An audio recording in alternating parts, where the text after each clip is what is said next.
The night Eva Reed walked into the Harlow Creek social with her chin lifted and her boots polished to a mirror shine, every man in that barn turned his head. Every man, that is, except one. It was the autumn of 1878, and Harlow Creek, Texas, sat at the edge of a wide, amber-colored land that seemed to breathe under the weight of the stars. The town was neither grand nor pitiful. It had a general store, a church with a crooked bell tower, a livery stable, 2 saloons that competed for the same 5 drunks, and enough decent folk to fill a barn on a Saturday night when Widow Calloway decided to throw a social. The social was the great equalizer of Harlow Creek. Cowboys came in from the ranches smelling of horse and leather and bay rum. Schoolteachers arrived with their hair pinned tightly enough to ache. Farmers brought their daughters, and the daughters brought their hopes. Eva Reed was 24 years old, and she had stopped counting her hopes the way some women count their blessings carefully and in private. She had come to Harlow Creek from San Antonio 6 months prior, after the death of her father, to take over his small but respected land deed business. She was not a schoolteacher, not a farmer's daughter, and not a widow, which made her something the women of Harlow Creek could not entirely classify, and the men could not entirely ignore. She had dark auburn hair and green eyes that saw them clearly and remembered them, and she wore a deep blue dress that evening that she had sewn herself from fabric she had ordered through the dry goods catalog. The barn was strung with paper lanterns, yellow and white, and a fiddle player named Old Pete stood on an overturned crate and played like the devil owed him money. The floorboards were swept clean, the hay was pushed to the walls, and long tables held apple cider, corn bread, and a molasses cake that the Reverend's wife had contributed with the pride of a woman entering a horse at a race. Eva stepped inside and was immediately swept into a rotation of polite introductions she had already half memorized from the past 6 months of Sunday services and post office visits. Mrs. Calloway squeezed her hand. Tom Harder, who ran the feed store, tipped his hat with a grin that stretched too wide. The Peterson brothers, Ray and Franklin, stood near the cider table like a pair of fence posts, arguing about which way the wind was blowing. Then the dancing started. Within 10 minutes, Eva had been asked to dance by 5 separate men. She danced with Tom Harder first, because he asked before she had finished saying hello. She danced with Franklin Peterson, who stepped on her left foot twice and apologized both times in exactly the same words. She danced with the deputy sheriff, a lanky young man named Cody Marsh, who was genuinely kind and genuinely boring in equal measure. She danced with a visiting cattle buyer from Abilene, who smelled overwhelmingly of pomade. And she danced with young Jimmy Calloway, Widow Calloway's nephew, who was 16 and had been sent to ask her because his aunt had bet him a nickel he would not do it. She thanked Jimmy kindly and stepped back toward the edge of the barn to catch her breath. It was then that she saw him. He was standing against the far wall near the wide barn door, half in the lantern light and half in the cool October dark. He was not leaning the way idle men lean, not bored, not watching the dancers with jealousy or amusement. He was simply standing, one shoulder resting against the timber frame, a cup of cider in one hand, his eyes moving over the room with a kind of patient attention that Eva found immediately interesting. He was tall, with broad shoulders and dark brown hair that was just a little too long, as though he had meant to get it cut and kept putting it off.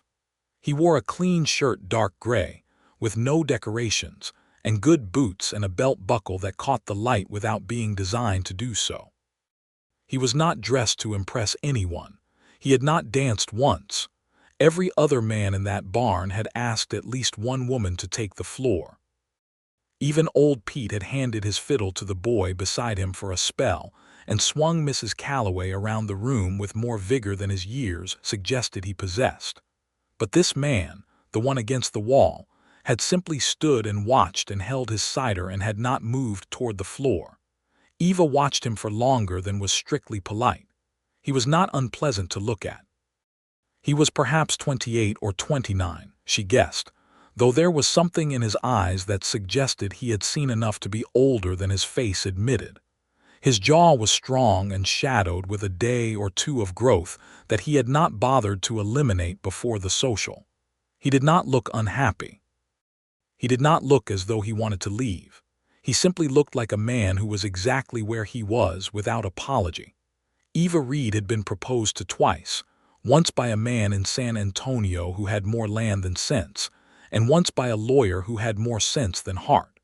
She had turned them both down, not out of stubbornness, but because she had never once felt the particular flutter that her mother, God rest her, had described as the sure sign. Her mother had called it the recognition, the feeling that your heart has already met someone before your eyes have had the chance. Standing against the far wall of the Harlow Creek barn, watching a man who had not asked anyone to dance, Eva Reed felt something shift inside her chest like a door opening onto a warm room. She set down her cup of cider. She smoothed the front of her blue dress. She walked across the barn.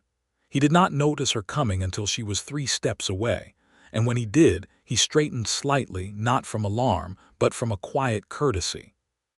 Up close, his eyes were a deep, steady brown, the color of creek water in autumn. He looked at her directly, without the performance that most men applied when a woman walked toward them deliberately. "You have not danced once," she said. He considered this. "No," he said, "I have not. Every other man here has asked at least one woman to dance."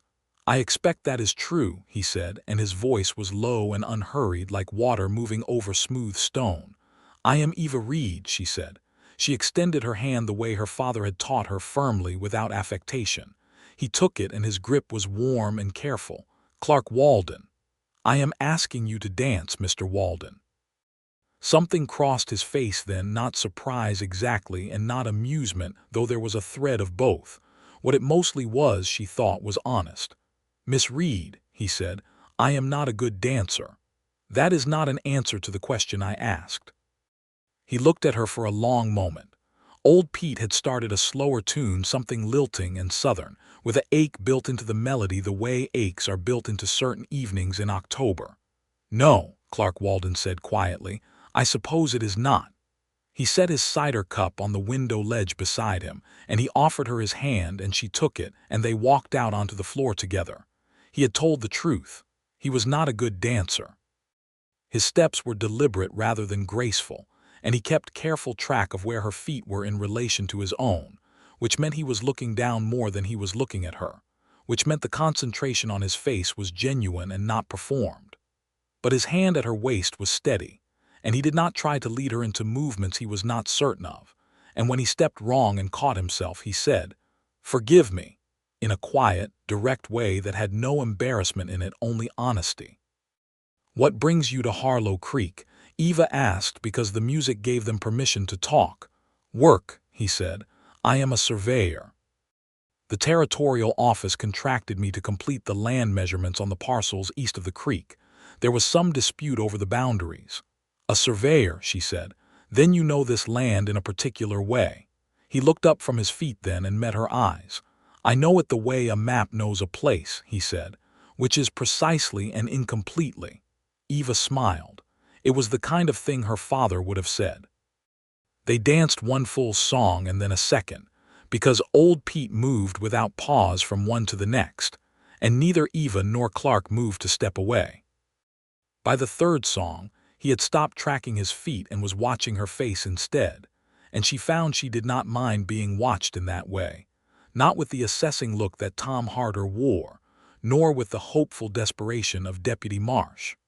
Clark Walden watched her the way he had watched the room earlier, with patience, and with genuine attention, as though she were something worth understanding. When the music paused between songs and old Pete reached down to accept a glass of water from the boy beside him, they stood for a moment without moving. "Why did you not ask anyone to dance?" Eva asked. "Before I came over." Clark was quiet for a moment.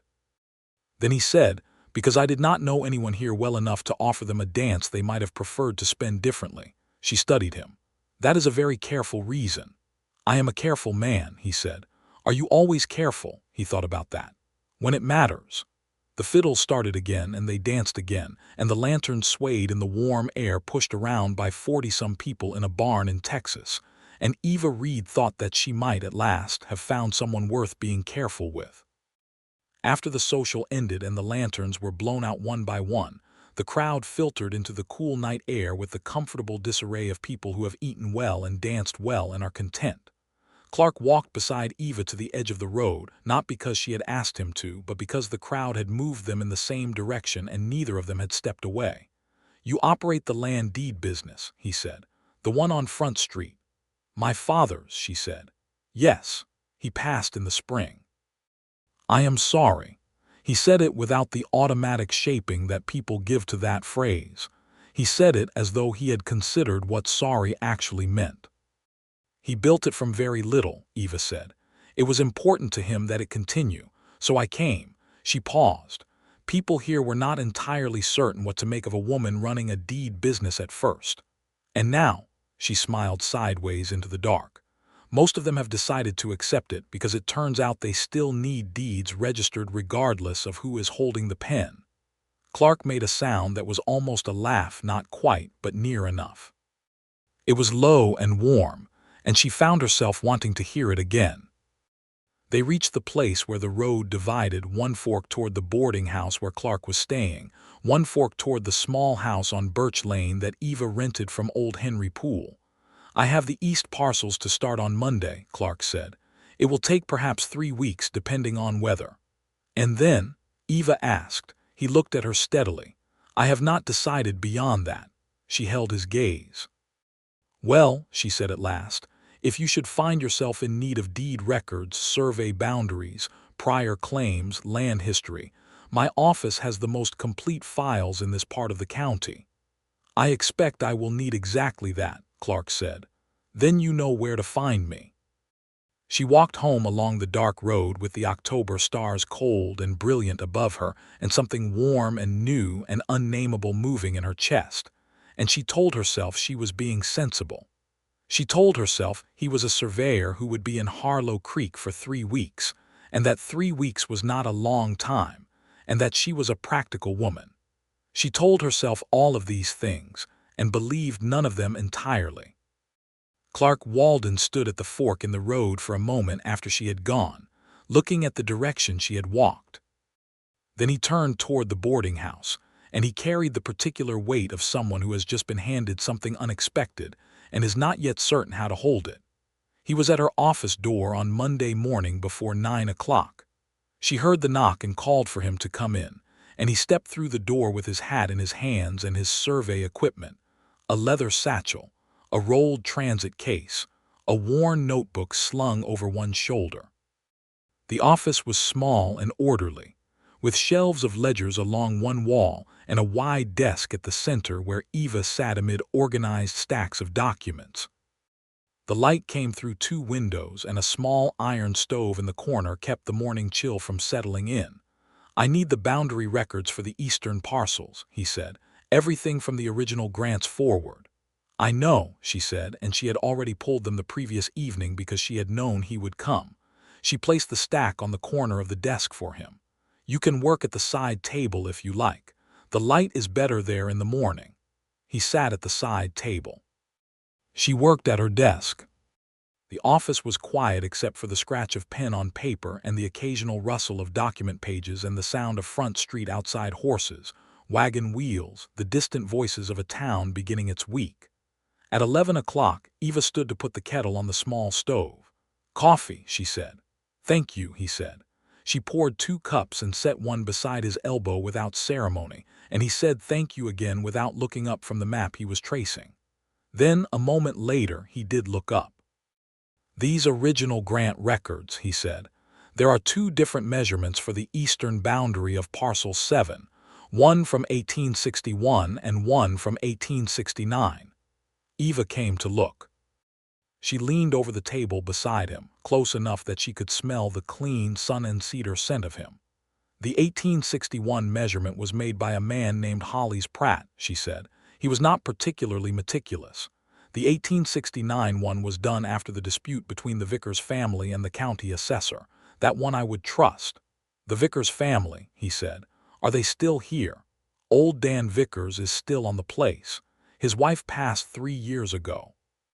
He has a son named Ned who manages most of the work. Clark nodded slowly, looking at the maps. There is a discrepancy of nearly 40 feet along the creek boundary. 40 feet of creekfront land is not nothing. No, Eva said. It is not. There was talk of it again 2 years ago, but nothing formal came of it. He looked up at her then, and she was still leaning over the table, and they were very close. His eyes were clear and steady in the morning light. You know this land well, he said. I know its history, she said. The land itself is yours to understand. He held her gaze for a moment longer than the conversation required. That evening, Clark was back at the Vickers' eastern boundary by himself. Transit set up at the creek's edge in the long amber light of late afternoon.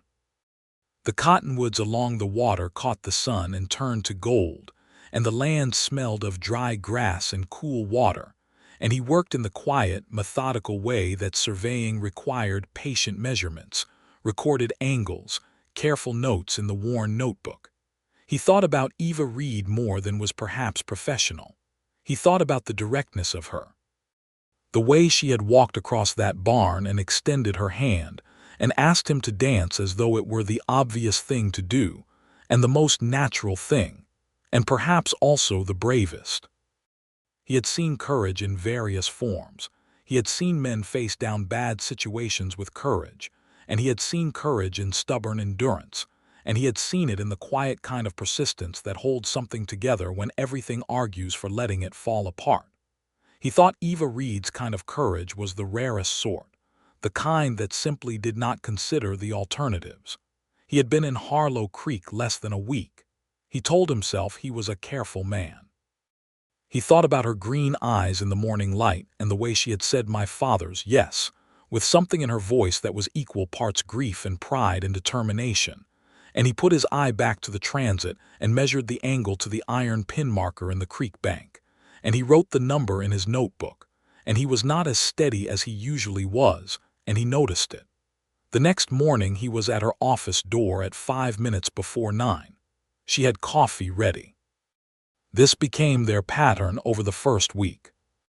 Clark would arrive in the morning and work at the side table while Eva managed the steady business of her office, registering documents, consulting with landowners, corresponding with the county surveyor's office in Abilene, keeping the ledgers current with the meticulous care her father had instilled in her from the time she was a child, sitting at his knee watching him work. They would have coffee. They would talk about the land records when the work required it, and about other things when it did not. On Wednesday, she told him about growing up in San Antonio, the daughter of a man who believed that the accurate description of land was one of the most important civic services a person could provide. Her father, James Reed, had held that if you could not say clearly where one man's land ended and another's began, you had the seed of 100 conflicts. Eva had grown up with this belief, the way she had grown up with the smell of paper and ink, as a fundamental part of the atmosphere in which she breathed. On Thursday, Clark told her about his own work, how he had started as a chain carrier for a survey crew in Kansas when he was 18, carrying the measuring chain through fields and across rivers and up hillsides while the senior surveyor made the calculations. He had taught himself the mathematics from a book borrowed from a county library, and by 21 he had his own instruments. He had been working the Texas territories for 2 years now, one contract after another, moving with the season and the need. "Do you miss having a fixed place?" Eva asked on Thursday afternoon. She had looked up from a ledger she was balancing, and the question was genuine. Clark was quiet for a longer moment than usual. "I have been moving long enough that I am not certain I know what I would miss," he said, "but I know what I have not had." She waited. "Roots," he said simply. "The kind you can actually feel when you put your hand in the ground." The way he said it was not self-pitying. It was just true. Eva wrote the number she had been calculating into the ledger column, and she thought about that. And she found it told her something important about Clark Walden, that the 3 dances, and the 4 mornings of conversation had been building toward. On Friday afternoon, Eva closed the office early because the week's work was done, and it was a good fall afternoon, and she walked to the edge of town where the creekside cottonwoods made a tunnel of gold and amber. She found Clark already there, not working, but sitting on a fallen log at the water's edge with his notebook closed on his knee, looking at the water. He heard her coming and turned, and something in his face did a quiet, involuntary thing when he saw her. "I have come to look at the creek that is causing all the trouble," she said. He moved over on the log without being asked, making room, and she sat beside him and looked at the water. The creek was perhaps 15 feet wide here, running clear and quick over a bed of small stones. On the far bank, the cottonwood roots gripped the soil in the exposed way of trees that have weathered many seasons of rise and fall. "That iron pin marker," Clark said, pointing to a rusted spike half buried in the near bank, "is what the 1869 survey established as the boundary point. The problem is that the creek has shifted roughly 6 feet eastward since then. Bank erosion, seasonal flooding. So the boundary should shift with it. That depends on the legal interpretation," he said. "In Texas water law, whether a riparian boundary shifts with the water or stays at the original survey point is complicated." He paused. "I can tell the territorial office what the creek is doing. What the law decides to do with that is another matter. My father used to say that the land is always more truthful than the documents about it," Eva said. Clark looked at her. "He sounds like he was a remarkable man." "He was." She looked at the water. "He taught me that accuracy is a form of kindness, that if you are precise about a thing, you are protecting everyone connected to it." She pulled a dry leaf from the hem of her dress where it had caught. "I miss him every day. But I also feel him in the work, in the way I do it."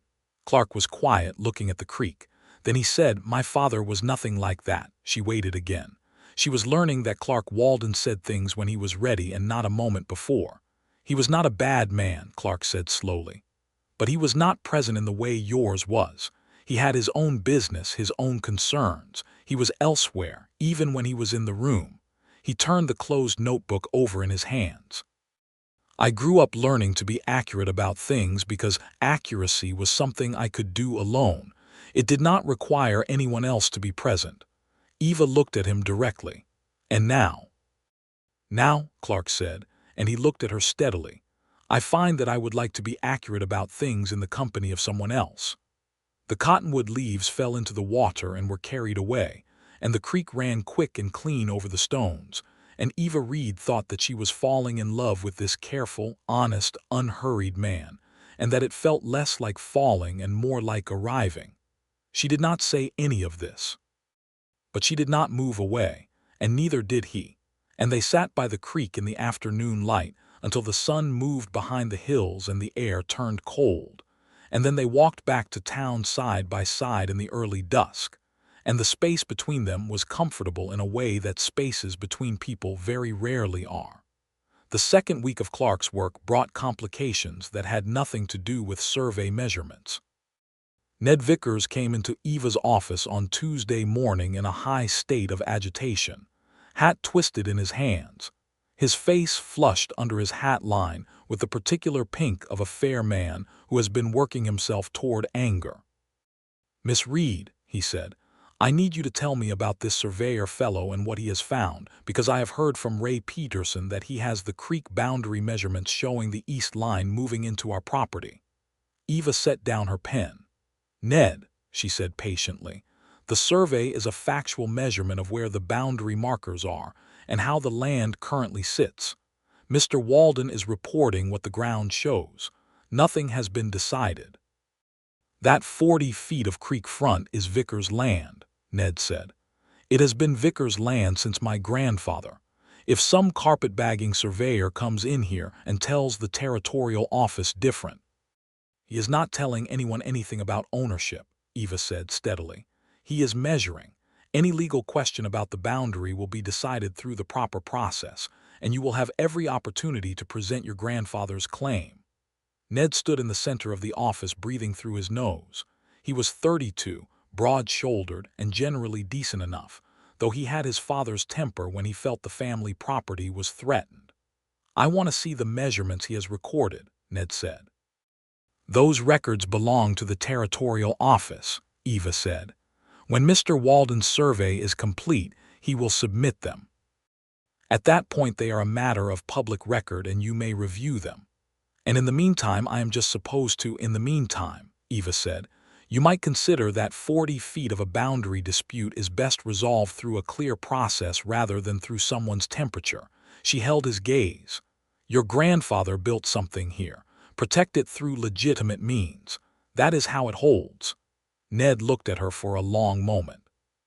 Then some of the color went out of his face, and he put his hat back on his head, and he said, "Yes, ma'am," in the way that men say it when they have been talked down from something by someone they respect, and he left. Eva sat back in her chair and exhaled. Clark arrived at 9:30, came through the door with his satchel, and read the expression on her face immediately. "Ned Vickers," she said before he could ask. "He set his things down." "What did he say?" she told him. Clark listened without interrupting, and when she was done he was quiet for a moment, and then he said, "He is not wrong that the measurement is going to create a complication. The creek has shifted. The current boundary favors his land if we go by the 1869 pin. If we go by current water position, it favors the neighboring claim." "Which neighboring claim?" "The Alderman parcel," he said. "Theirs by purchase 4 years ago. Young couple, Isaac and Loretta Alderman." "I know them," Eva said. "They have 2 small children. Then the creek front is important to them too, watering rights. This is why my father always said the most important thing a land record office can do is be precise from the beginning," Eva said with a tired firmness. "Because imprecision accumulates. It becomes conflict 20 years later." Clark sat at his table. "I will be exact in what I report," he said. "I will report what I measure. The rest is the territorial office's decision." He paused. "But I want you to know whatever I find I will not shade it. Not for Vickers, not for anyone." "I know," Eva said. She had not doubted that for a moment. He looked at her across the small office, and something settled between them, an understanding, a kind of alignment of values that felt like 2 compass needles finding the same north. That Thursday, old Dan Vickers himself came to town. He was 71, lean as a fence rail, with a white beard and eyes that were still sharp and clear. He did not come into Eva's office.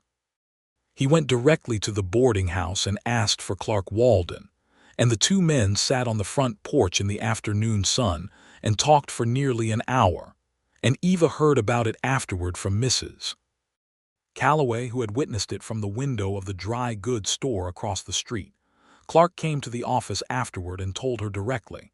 "He asked me not to report the creek shift," he said.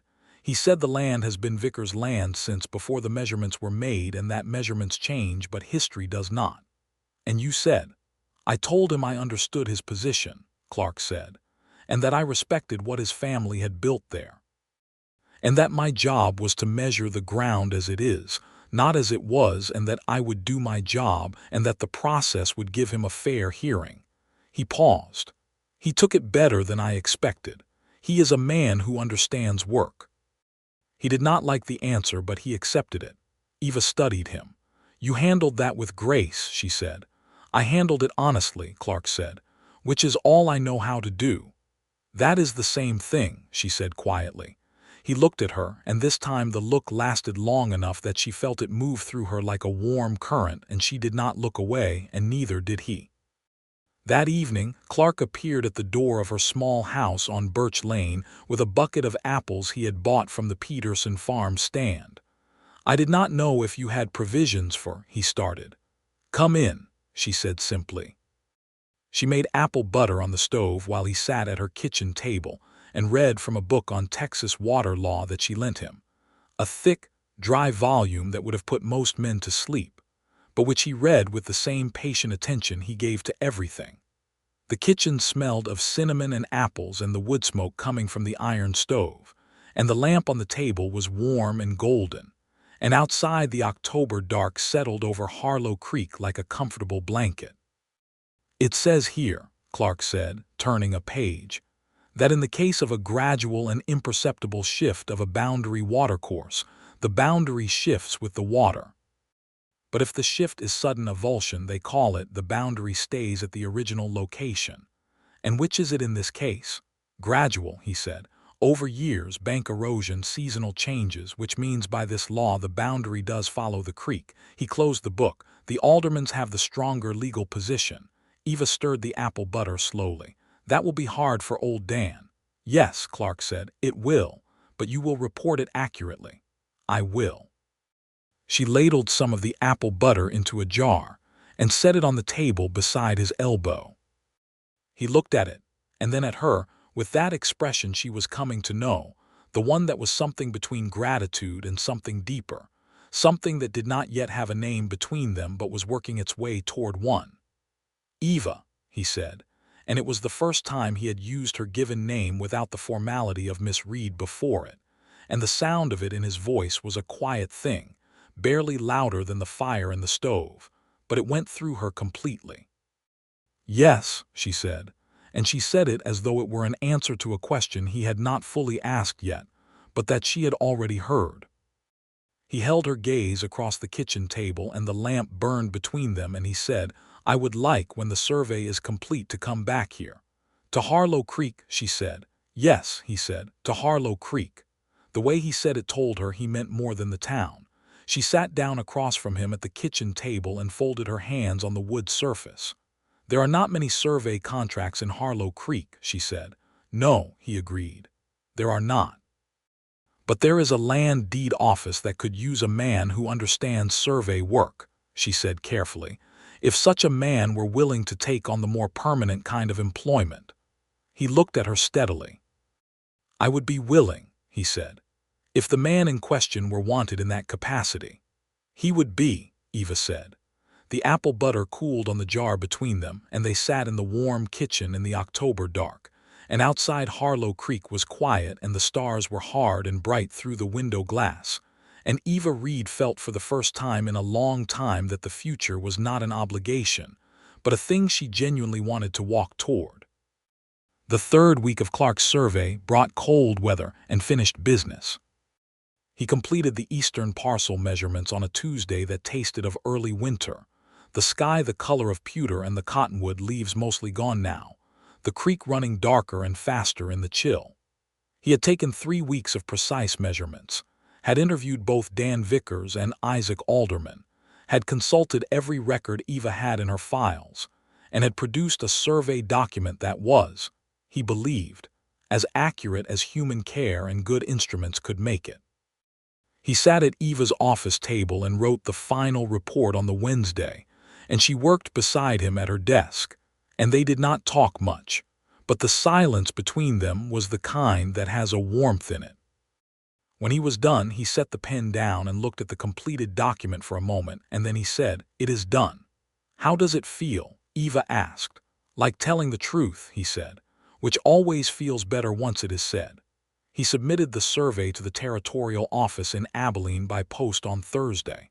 The determination would take months, the law moved at its own speed, but the measurement was made and the record was set.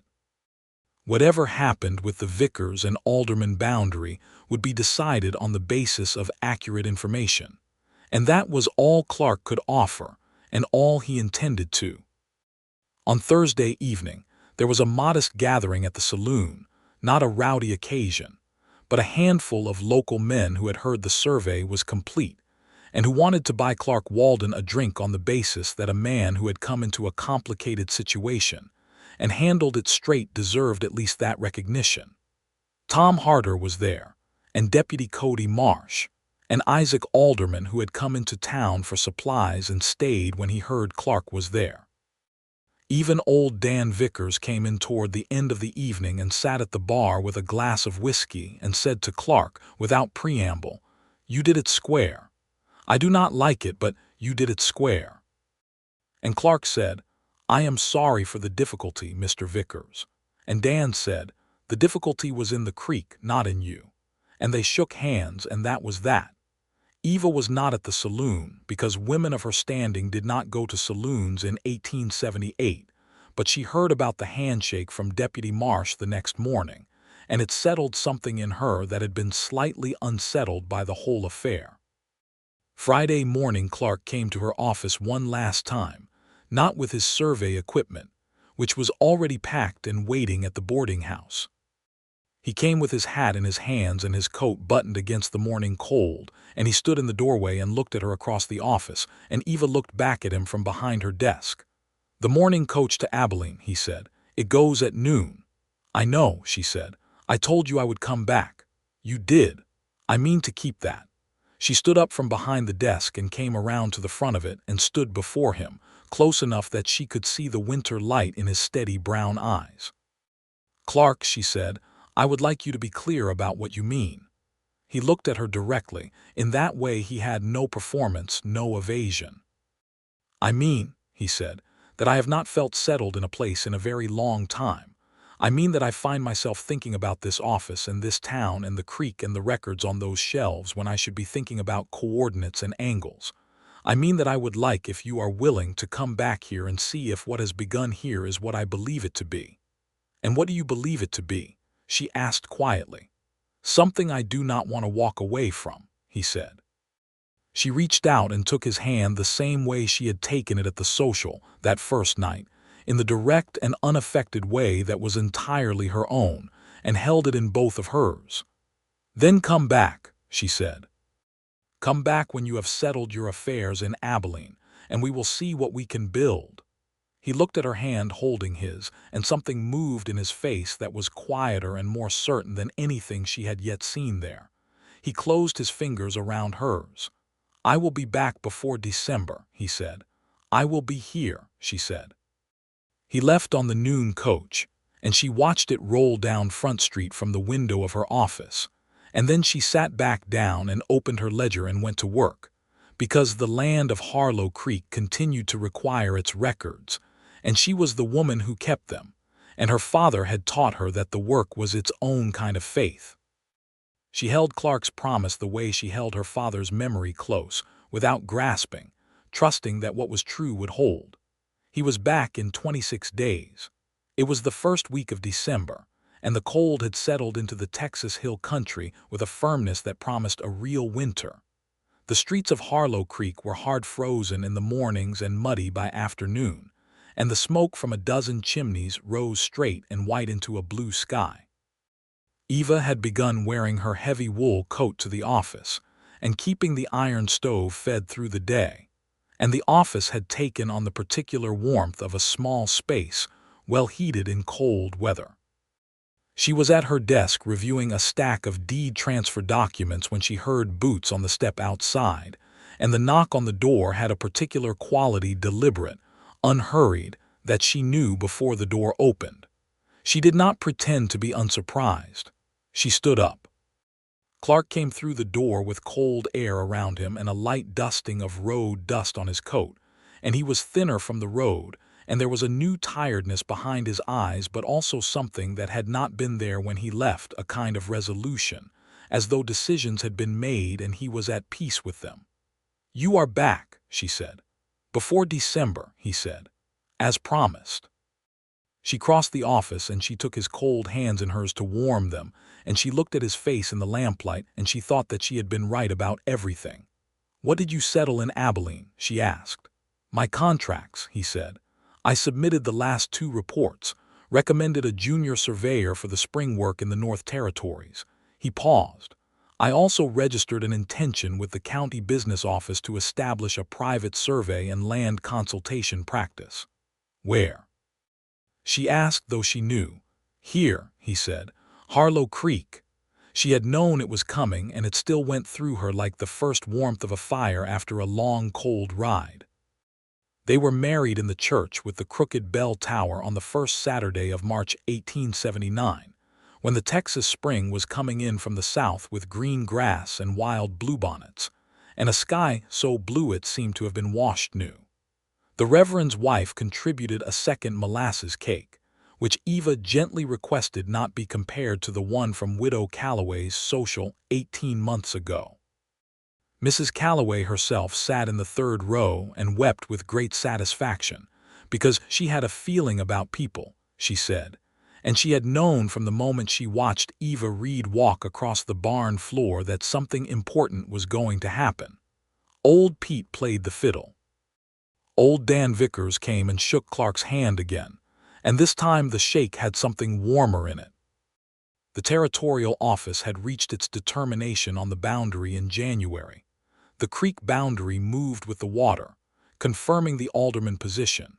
And Dan had taken it hard but had not taken it with bitterness, partly because the compensation process had been handled fairly, and partly because his son Ned had quietly, finally, conceded that his grandfather's original land was still a generous holding, creek front or no.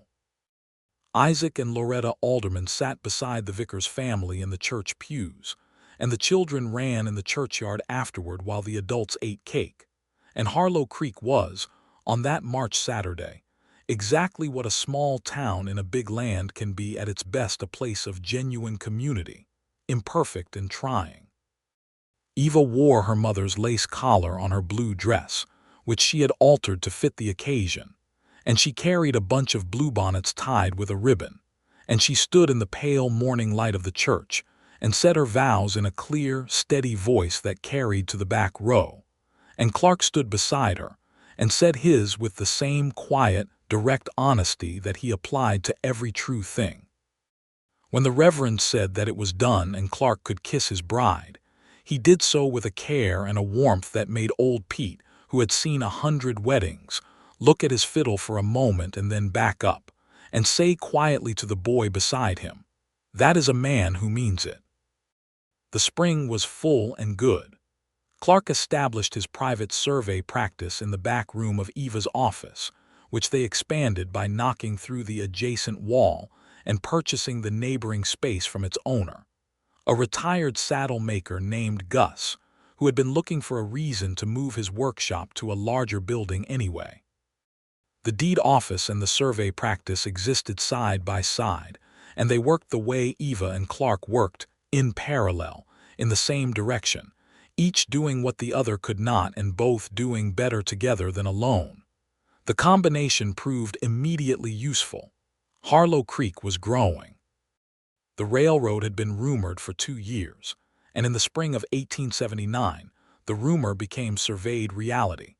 The line from San Antonio would extend through the hill country, and one of the proposed station points was 15 miles south of Harlow Creek, which meant that the land around Harlow Creek was suddenly a great deal more valuable than it had been, and everyone who owned a piece of it wanted to know exactly what that piece consisted of. Clark was busy from the beginning of April. Eva was busier. They worked long days and ate late suppers by lamplight, and on Sunday mornings they slept until 7, which was sinfully late by Harlow Creek standards, and they walked together to the church with the crooked bell tower and sat in the 4th row where the light came in good from the east window. And afterward they walked the streets of their town and talked about everything and nothing. And the talking was easy, and the silence was comfortable, and it was, Eva thought, exactly what her mother had described. That recognition, that warmth. In June, Eva began to suspect, and in July the doctor confirmed, and in August she told Clark on a warm evening while they sat on the front porch of their house on Birch Lane. They had purchased it outright from old Henry Poole in April, and watched the summer dark come in from the west. Clark sat very still for a moment when she told him. Then he turned to look at her, and what was on his face was the full, unguarded, unhidden version of everything she had been watching develop in him since that October night in the barn. Since the dances and the coffee and the creekside log and the apple butter and the 26 days and the cold hands and the church and the bluebonnets. All of it was there on his face at once without reservation. "Are you well?" he asked first. "Very well," she said. He reached over and took her hand and held it the way she had first held his in both of his, firmly, warmly, with full attention. "Eva," he said. "I know," she said. "A child," he said, as though testing the word and finding it larger than he had expected and better. "A child," she confirmed. He was quiet for a long time. The summer dark was complete now, and the stars were beginning, and somewhere down the street someone had a lamp lit in their window that made a warm square of gold in the blue dark. "I did not have the kind of childhood that teaches you what to do with a child of your own," Clark said at last. "Not with self-pity, just truthfully." "Neither did I," Eva said. "My father was wonderful, but my mother was gone young, and I learned most of what a woman learns about managing a household from books and from watching other women and from making a great many mistakes." She squeezed his hand. "We will figure it out together. That is what we do." He raised her hand and pressed his mouth to her fingers, not dramatically, but with a tender, genuine warmth that was entirely his, and he said, "Yes, that is what we do." Their son was born in February 1880, on a cold and windy night when the stove in the bedroom was stoked high, and the doctor and Mrs. Calloway between them did what was needed with confident efficiency. Eva worked as hard as she had ever worked at anything, and Clark sat outside the bedroom door for 3 hours listening to things that made him feel entirely helpless. And when at last Mrs. Calloway opened the door and said, "You may come in now, Mr. Walden," he was on his feet before the sentence was finished. The baby was small and red-faced and had Clark's dark hair and Eva's green eyes, and he was making his opinion of the world known loudly and without reservation. And Clark sat on the edge of the bed beside Eva and took the wrapped bundle when she offered it, and held it with the careful steadiness of a man who takes the job of holding things seriously, and looked at his son's face. "Henry," Eva said. It was her father's middle name. "Henry Walden," Clark said, and the name in his voice was something that Eva would hear for the rest of her life whenever she needed to remember what love actually sounded like.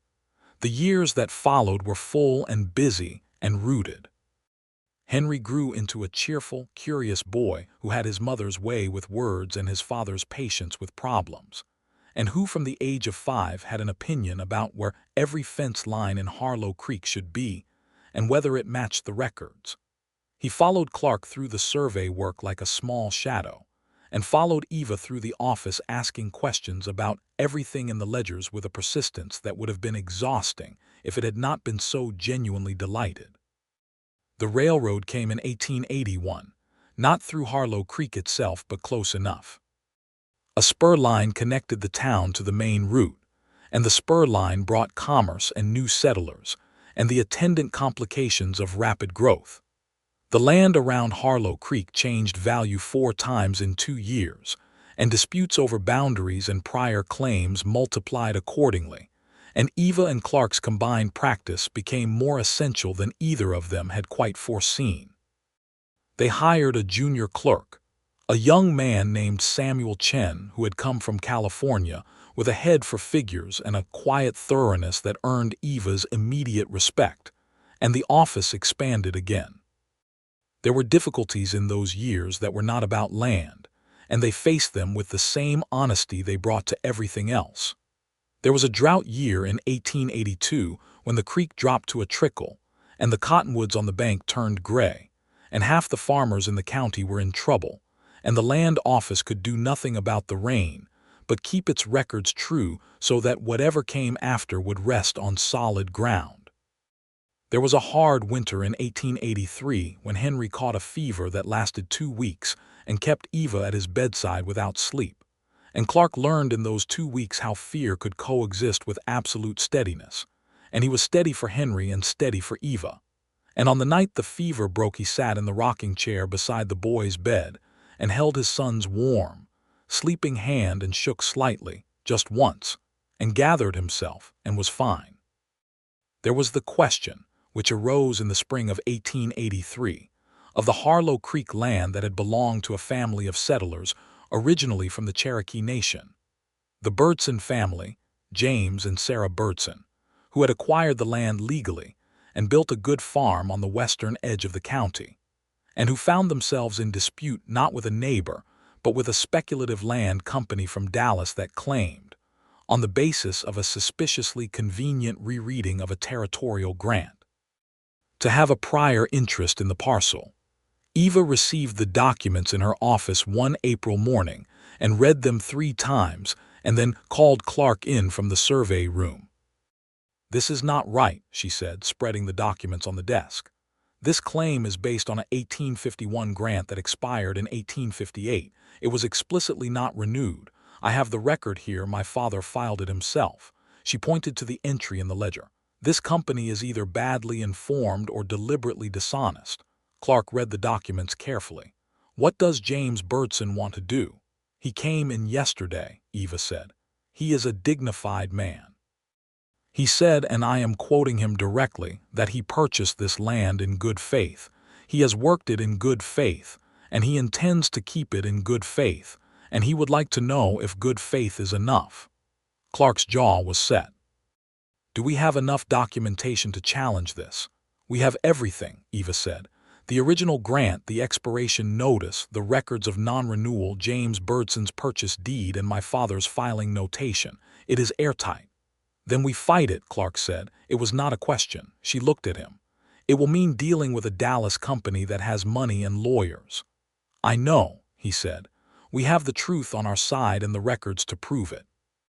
I do not see another option that we could live with." Eva looked at him across the desk and felt, as she had felt on many occasions in the years of their marriage, a deep and steady gratitude for this man, for his particular kind of moral seriousness, which was not righteous or loud but simply unwavering, like a compass needle. They prepared the documentation with Samuel Chen's help over 2 weeks, and Eva wrote the formal response to the Dallas company herself, and Clark provided a detailed survey affidavit confirming the Birdson property's boundaries had never been subject to the claimed grant's actual geographic scope. The response was thorough, precise, and devastating in its accuracy. The Dallas company's lawyers reviewed it, and after a month of correspondence, withdrew the claim. James Birdson came to the office when the withdrawal notice arrived. He was a quiet man, somewhat formal in the way of someone who has learned that formality is a useful protection.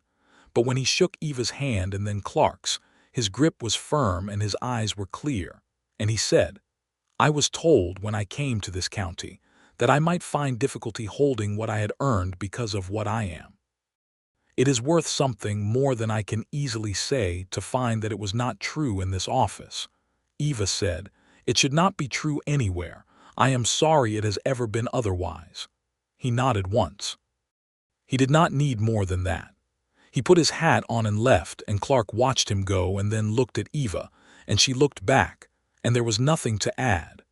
In the summer of 1884, their second child came, a girl this time, round-cheeked and vocal, who arrived with less drama than Henry had but made up for it in personality within the first week. They named her Clara, for the clear-sightedness they hoped for her, and she justified the name from the beginning with eyes that watched the world with a bright and skeptical attentiveness. Henry was 4.5, and took his position as older brother with a combination of pride and bewilderment that was very funny and very genuine. He informed Eva on Clara's second day home that the baby was louder than he had expected, but that he supposed he could manage. Clark told him seriously that managing was the key skill, and Henry nodded with great solemnity. The family on Birch Lane grew in the expanding way of families outward and upward and deeper at the roots simultaneously. Henry started at the schoolhouse in the fall of 1885 and immediately began arguing with his teacher, Miss Whitmore, about the most efficient route from one coordinate to another, which was mortifying to Eva and secretly delightful to Clark. Clara, at 14 months, began walking with a determination that suggested she intended to cover a great deal of ground as quickly as possible, and no one who knew her parents found this at all surprising. The town of Harlow Creek grew with the decade, and the Walden practice grew with it. By 1886, they employed Samuel Chen full-time and had taken on a junior surveyor, a young man named Patrick Howell who had trained in Kansas and come south following the work. The office had expanded twice more and occupied the entire corner building on Front Street, and the sign above the door said Reed WALDEN Land and Survey in letters that Eva had insisted remain in that order because the Reed name had been there first, and she was not going to let sentiment or convention erase her father's beginning. Clark had agreed immediately. In the late autumn of 1886, they had occasion to return to the creek, the old boundary point, the iron pin marker in the bank. They went on a Sunday afternoon, leaving Henry in the care of Mrs. Calloway's cook and carrying Clara, who was now 2 and walked with the loping enthusiasm of someone who has recently discovered that legs are for running. The cottonwoods were amber again as they had been that first October evening on the log. The creek was running clear. The iron pin was still there, half buried in the bank, slightly more rusted than before. The Alderman farm was visible through the trees, and there was wood smoke rising from the chimney, and in the distance a child's voice, one of the Alderman children, now school age, calling for something. Clara sat on the log and immediately began investigating a stick with deep scientific interest. Clark sat beside her and watched her with the tender, patient attention he gave to all things he found worth watching.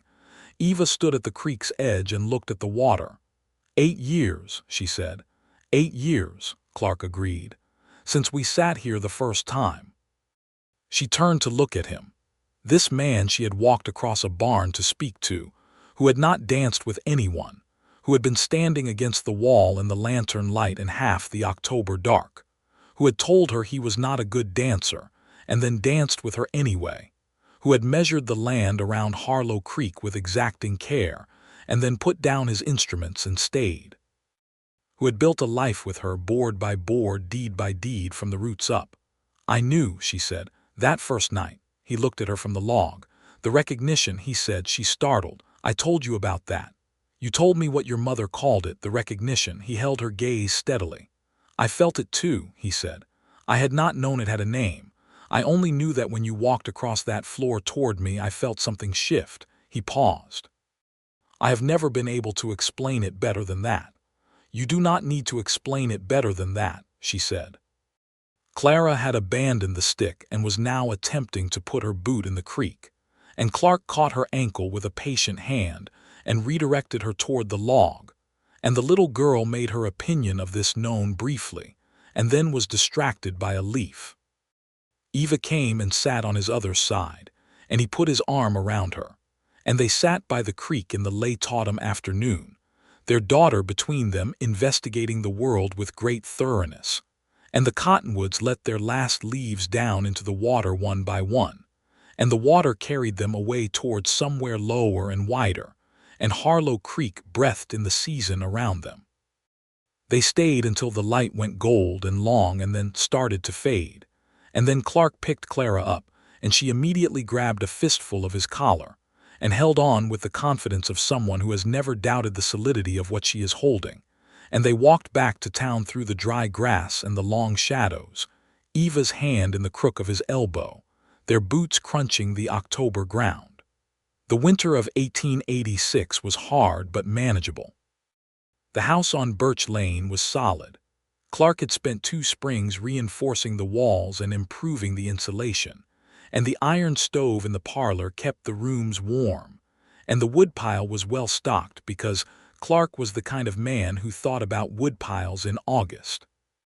Henry was in his 2nd year of school and was reading everything he could reach, which meant that the office's small reference library was raided regularly and returned imperfectly, and Eva had instituted a formal checkout system that her son found hilarious and her husband found secretly charming. Clara was talking in full sentences by December, which was early, and the sentences were frequently about what she wanted and why she should have it, and Clark told Eva privately that the negotiation skills of their daughter were already formidable. She gets it from you, he said one evening, meaning it as a compliment. Eva looked at him over the rim of her coffee cup. I choose to take that positively. It is entirely positive, he said. They celebrated Christmas that year with the Calloway family, who had made the holiday gathering a tradition for the neighborhood, and with Isaac and Loretta Alderman, who brought their 3 children and a contribution of smoked ham. Old Pete played the fiddle in the Calloway parlor, and at some point in the evening Clark danced with Eva in the small cleared space between the chairs. And he was, by now, a considerably better dancer than he had been on that first October night, not graceful, still a little deliberate, but confident and warm and present. "You have improved," Eva said. "I have had 8 years of a good teacher," he said. "I never taught you." "You did not have to." He turned her carefully in the small space. "I watched you." She looked at him. "You watch me dance." "I watch you do everything," he said simply, "and I learn." She laughed, a genuine, full laugh that old Pete heard from across the room and played just a little brighter in response to. "Clark Walden," she said, "you are going to make me cry at a Christmas party." "Don't do that," he said. "Pete will think it's the fiddle." She laughed again, and he held her carefully in the middle of the room, and the party went on around them warm and bright in the December dark.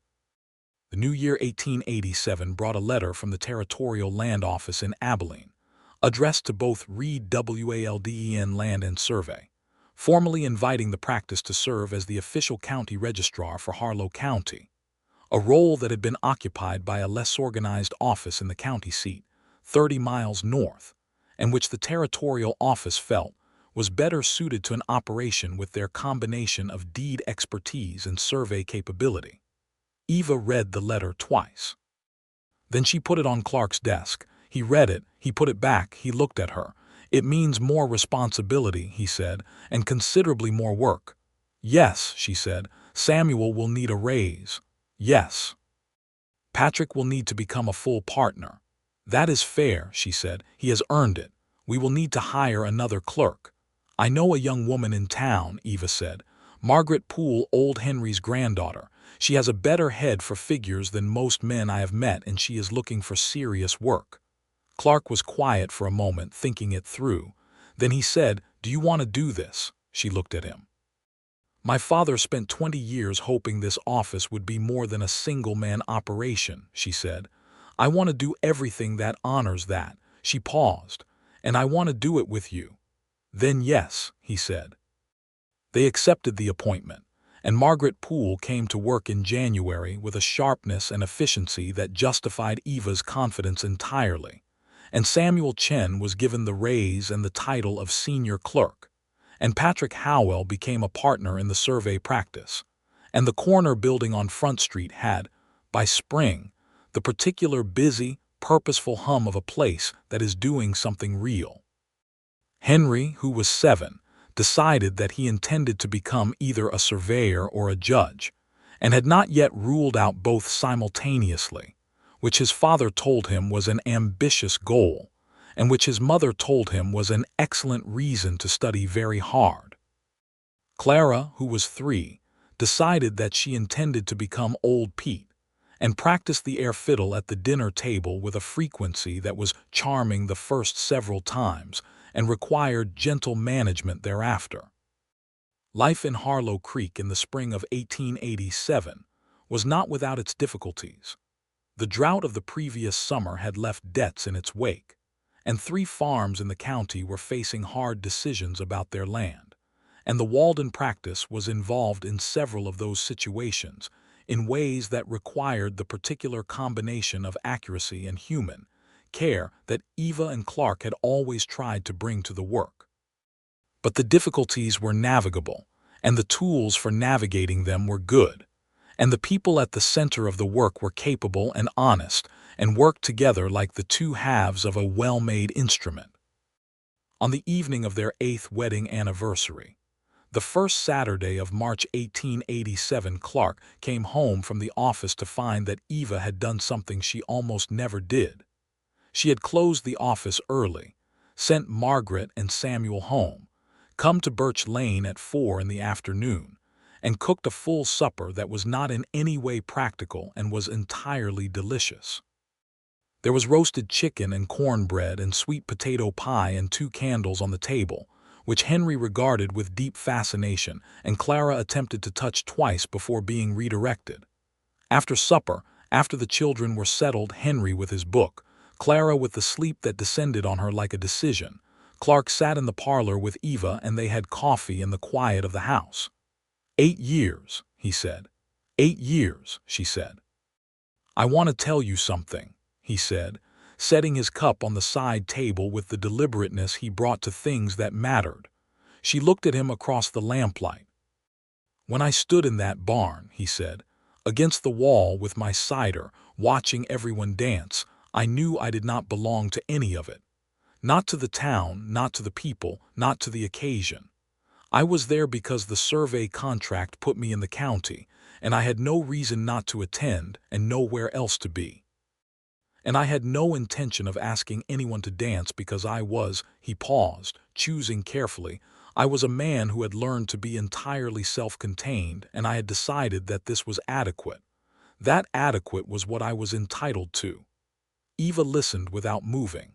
"And then you came across the floor," he said, "and you took my hand, and you asked me to dance." He held her gaze, and every careful, contained, self-sufficient thing I had constructed in myself said that this was an interruption, and the truest part of me, the part I had not consulted in a long time, said that this was the point. She was very still. "You are the point," he said simply. "You have always been the point. Everything else, the work, the practice, the county registrar appointment, all of it, that is the good and necessary work of a life. But you are why the life has weight. You are why it matters to come home." Eva Reed, Eva Walden, looked at this man across 8 years of mornings and evenings and ledger columns and survey maps and children's fevers and Christmas parties and creekside logs and apple butter and coffee and honest work and honest love. And she thought that she had not been wrong, not once, not from the first moment she had known. She reached across the space between their chairs and took his hand in both of hers, as she always had, as she always would, and she held it and she said, "You were worth walking across that barn for."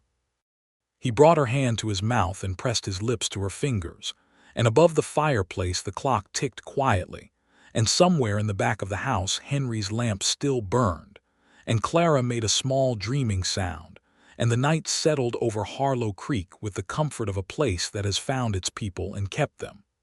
The years built on each other the way good years do, steadily, with depth. Henry at 12 was tall and dark-haired, and exactly as stubborn as both his parents in different combinations, and was already accompanying Clark on survey work in the summers, with a competence that made Patrick Howell shake his head and say, with genuine admiration, that he had never seen a boy with such a natural feel for the transit.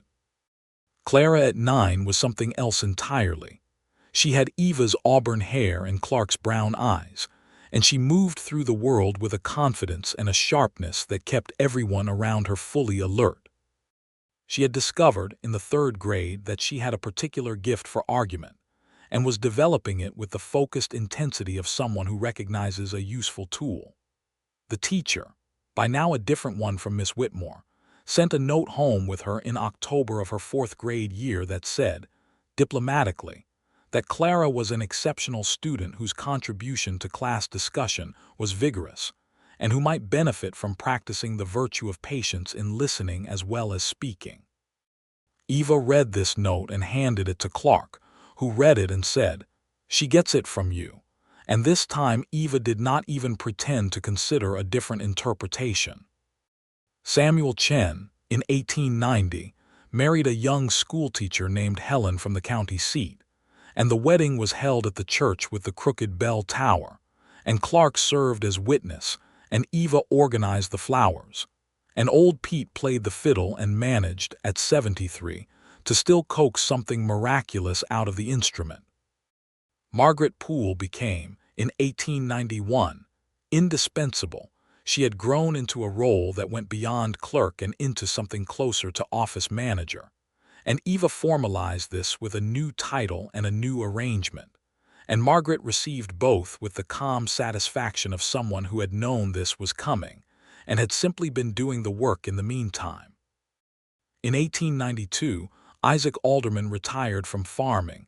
His knees were not what they had been, and passed the management of the Creekfront farm to his eldest son, Robert, who was 21 and capable, and who came to the Walden office to update all the deed records with a thoroughness that Eva told Clark afterward was exactly what she hoped for. He takes it seriously, she said. His parents always did, Clark said. The boundary that had caused all the difficulty in the autumn of 1878 was now entirely settled, had been for years. The creek still ran along its shifted course. The aldermans had the front. The Vickers family had their generous acreage and their pride, and eventually their peace with the matter. Old Dan Vickers had died in the winter of 1888, quietly in his chair, and Ned had taken over and managed to be a better neighbor than his temper had sometimes suggested he would be. Life in Harlow Creek by the early 1890s was different from what it had been in 1878. The railroad had brought change, and change brought both benefit and friction. The town had grown. There was a new hotel, a second church, a proper bank where previously a traveling banker had done service on the first Monday of every month. There were more disputes over land because there was more land being sold and more people making claims. Through all of it, the corner building on Front Street kept its records and did its work and tried always to be accurate and fair. On a warm May evening in 1893, Eva and Clark sat on the porch of the house on Birch Lane as they had sat on many May evenings before. Henry was 16 and had gone with Patrick Howell on a survey contract to the next county, his first extended work away from Harlow Creek, and the house was slightly quieter than usual in his absence. Clara was 11 and was inside reading with a focus that she had recently applied to history and showed no signs of releasing. The evening light was long and warm across the road and the neighbor's cottonwood tree. There were cottonwoods everywhere in this part of Texas, and Eva had never been able to look at one without thinking of the creek and the fallen log in the October afternoon in 1878 when she had first understood what she felt. "What are you thinking about?" Clark asked. He could always tell when she was somewhere in her mind that had a particular quality. "The social," she said. He made a quiet sound of recognition. "I think about it sometimes," she said. "About the exact moment I decided to walk over." "What made you decide?" he asked. He had wondered this many times but had never asked directly. She thought about it genuinely because the question deserved a genuine answer even after 15 years. "You were the only man in that barn who was not asking anyone anything," she said. "Everyone else was performing, trying to be noticed, trying to be chosen. And you were just there, as yourself, without any request on anyone." She looked at him in the May evening light. "I thought that a man who could stand in a room full of people without needing anything from them was either very lonely or very complete, and I wanted to know which." "And?" He said, "Both," she said. "You were both, and neither one frightened me." He was quiet for a moment, then, "I almost left," he said. "That evening, before you came over." She looked at him. "You did not tell me that. I was thinking that I had stood long enough and that the work was done for the week and that I might as well go back to the boarding house and read." He paused. "I was putting on my coat in my mind, and then I looked up and you were 3 steps away." Eva absorbed this. "If I had left," he said slowly, "everything would have been different." "Yes," she said, "which is a remarkable thing to think about." "It is," she said, "but you did not leave." "No," he said, "I did not." He looked at her with the same steady, honest brown eyes that had looked at her across an October barn 15 years ago. "Some part of me knew to stay, even before I saw you. Some part of me was not quite ready to go." She reached over and took his hand. "The recognition," she said quietly. He turned his hand over and held hers. "The recognition," he agreed. The cottonwood across the road let a small branch of new leaves move in the evening air, and the light was the color of old gold. And inside the house Clara called out that she had a question about something she was reading, something about the legal history of land grants in the Republic of Texas, because she was 11 and already working her way toward an argument she had not yet fully formed but was building, and Clark called back, "Ask your mother. She knows more about it than I do." And Eva said, "She knows you know as much as I do." And they were both right, and neither of them moved, and the evening held them where they were, comfortable and rooted and whole. Henry came back from his survey contract 2 weeks later, taller from the road and more confident in the quiet way of someone who has worked successfully on their own for the first time and knows it. He sat at the supper table and told them about the work, the terrain, the measurements, the difficulty of a particularly steep ravine section, with the technical precision of his father and the narrative gift of his mother. And Clark listened with full attention and asked good questions, and Clara listened with half her attention and the other half on the book she had hidden under the table, which Eva removed without comment. "Patrick says I have a good eye," Henry said. "Patrick is right," Clark said.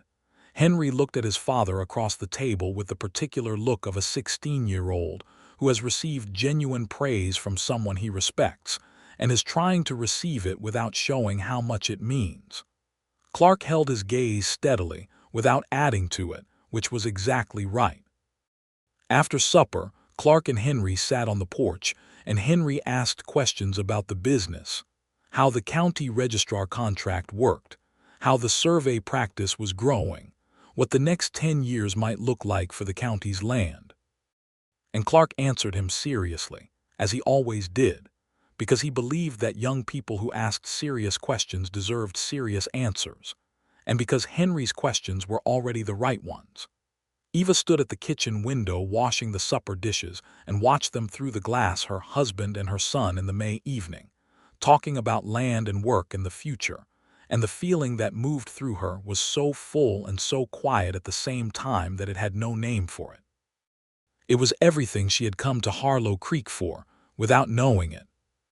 It was everything that had been built from a first dance with a man who could not dance, and from a cup of coffee at a side table, and from a willingness to be honest, and from the long, slow, deep work of choosing the same person day after day after day.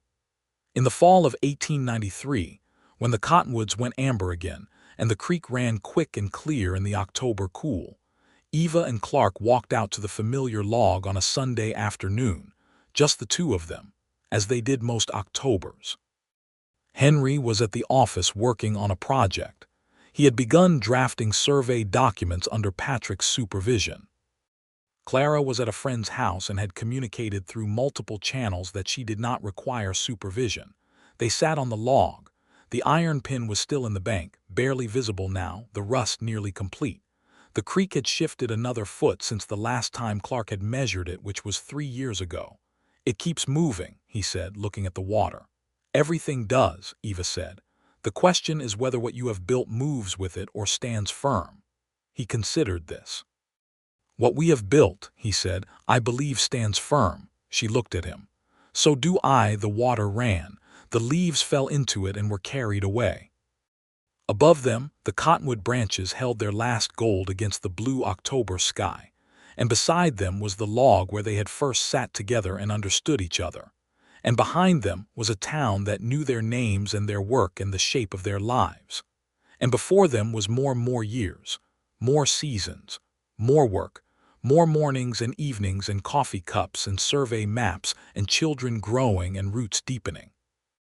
Eva Reed Walden put her head on her husband's shoulder, and Clark Walden put his arm around his wife, and the creek went on in its changing, eternal way, and the afternoon light went long and golden over everything. And Harlow Creek rested in the particular piece of a place where people have built something real and true and lasting, and where the boundary between what a person has and what a person is has, over time, become impossible to measure. Not everything needs to be measured. Some things are simply known.